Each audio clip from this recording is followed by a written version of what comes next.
सोचिए कि कोई मशीन है जो आपके हिसाब से आपकी अलमारी सेट कर दे या आपके परिवार के हर मेंबर को उनकी पसंद के हिसाब से कॉफी सर्व कर दे। बेसिकली आपका हर दिन आसान बना दे, है ना? ये है आर्टिफिशियल इंटेलिजेंस के प्रोडक्ट्स। पर आर्टिफिशियल इंटेलिजेंस टर्म का इस्तेमाल क्यों?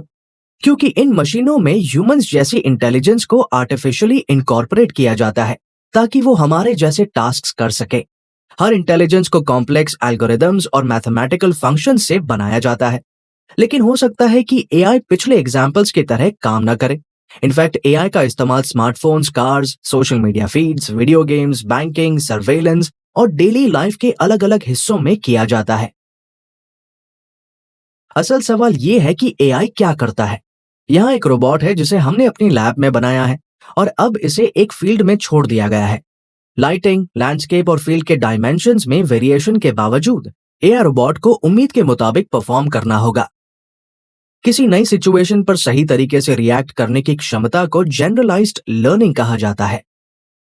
रोबोट अब एक चौराहे पर है जहां एक रास्ता पक्का तो दूसरा पथरीला है। रोबोट को सिचुएशन के हिसाब से यह तय करना होगा कि कौन सा रास्ता अपनाना है। ये रोबोट की रीजनिंग एबिलिटी को दिखाता है। थोड़ी देर टहलने के बाद रोबोट को अब एक ऐसी नदी का सामना करना पड़ता है जिसे वो तैर कर पार नहीं कर सकता। इनपुट के रूप में दिए गए प्लैंक का इस्तेमाल करके रोबोट इस नदी को पार कर सकता है। तो हमारा रोबोट दिए गए इनपुट का इस्तेमाल करता है और किसी समस्या का सल्यूशन ढूंढता है। इसे प्रॉब्लम सॉल्विंग कहा जाता है। ये तीन कैपेबिलिटीज रोबोट को आर्टिफिशियल तरीके से इंटेलिजेंट बनाती हैं। इन शॉर्ट, एआई मशीनों को अडेप्ट करने, तर्क देने और सॉल्यूशन देने की कैपेबिलिटी देता है। खैर, अब हम जानते हैं कि एआई क्या है, तो आइए उन दो ब्रॉड कैटेगरीज पर एक नजर डालें जिनमें एआई को बांटा गया है। वीक एआई, जिसे नैरो एआई भी कहा जाता है, सिर्फ एक ही टास्क पर फोकस करता है। एग्जाम्पल के लिए अल्फा गो गेम गो का उस्ताद है, लेकिन आप इस बात की रत्ती भर भी उम्मीद नहीं कर सकते कि वो चेस में भी अच्छा हो। ये बात अल्फा गो को एक कमजोर यानी वीक एआई बनाता है। आप ये कह सकते हैं कि अलेक्सा एक कमजोर एआई नहीं है क्योंकि ये बहुत सारे टास्क कर सकती है। खैर, ये असल में सच नहीं है। जब आप अलेक्सा को प्ले डेस्पासीतो कहते हैं तो वो प्ले और डेस्पासीतो कीवर्ड चुनती है और एक प्रोग्राम चलाती है जिसके लिए उसे ट्रेन किया जाता है। अलेक्सा उस सवाल का जवाब नहीं दे सकती जिसका जवाब देने के लिए उसे ट्रेन नहीं किया गया है। फॉर एग्जाम्पल, अलेक्सा से ऑफिस से घर तक ट्रैफिक का हाल पूछें। अलेक्सा आपको ये जानकारी नहीं दे सकती क्योंकि वो इसके लिए ट्रेंड नहीं है। चलिए अब बात करते हैं एआई की दूसरी कैटेगरी की, जो कि है स्ट्रॉन्ग एआई। ये उन रोबोट्स की तरह है जो अब तक सिर्फ हमारी इमेजिनेशन में ही मौजूद है। अवेंजर्स का अल्ट्रॉन स्ट्रॉन्ग एआई का आइडियल एग्जाम्पल है। ऐसा इसलिए क्योंकि ये सेल्फ अवेयर है और इसमें इमोशंस के डेवलप करने की भी कैपेबिलिटी है।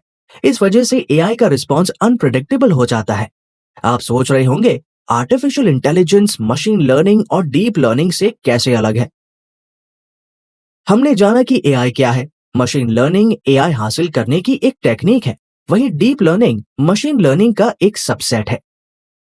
मशीन लर्निंग से मशीन को एल्गोरिदम के जरिए डेटा और एक्सपीरियंस सीखने में मदद मिलती है। डीप लर्निंग इस लर्निंग को ह्यूमन ब्रेन से इंस्पायर्ड तरीकों से डेवलप करता है। इसका मतलब है डीप लर्निंग से डेटा और पैटर्न को बेहतर ढंग से समझा जा सकता है। जाने माने फ्यूचरिस्ट कुर्ज़वेल का अनुमान है कि वर्ष 2045 तक हमारे पास इंसानों जितने स्मार्ट रोबोट होंगे। इसे पॉइंट ऑफ सिंगुलैरिटी कहा जाता है। खैर, इतना ही नहीं, असल में इलॉन मस्क ने भविष्यवाणी की है कि ह्यूमन माइंड और शरीर को एआई इम्प्लांट से बढ़ाया जाएगा, जो हमें कुछ हद तक साइबॉर्ग बना देगा। तो यहाँ आपके लिए एक सवाल है, नीचे दिया गया कौन सा एआई प्रोजेक्ट अभी तक मौजूद नहीं है? ए, सिटीजनशिप वाला AI robot. B, muscular skeletal system वाला रोबोट। सी, एआई जो अपने मालिक के इमोशंस को समझ सकता है। डी, एआई जो समय के साथ इमोशंस को डेवलप करता है। इसके बारे में सोचें और नीचे कमेंट सेक्शन में अपने आंसर छोड़ें। 3 लकी विनर्स को Amazon गिफ्ट वाउचर्स मिलेंगे। ह्यूमन ब्रेन अभी भी एक रहस्य है, इसलिए इसमें कोई ताज्जुब की बात नहीं है कि एआई के पास भी बहुत सारे अनवेंचर्ड डोमेन हैं। अभी के लिए एआई इंसानों के साथ काम करने और हमारे टास्क को आसान बनाने के लिए बनाया गया है। हालांकि टेक्नोलॉजी के बढ़ने के साथ हम सिर्फ इंतजार कर सकते हैं और देख सकते हैं कि आने वाले समय में एआई हमारे लिए क्या मायने रखता है।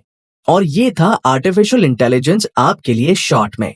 क्विज का अपना आंसर नीचे कमेंट सेक्शन में देना न भूलें। साथ ही अगर आपको ये वीडियो अच्छा लगा हो तो हमारे चैनल को लाइक, शेयर और सब्सक्राइब करें। हमारे साथ बने रहें और सीखते रहें।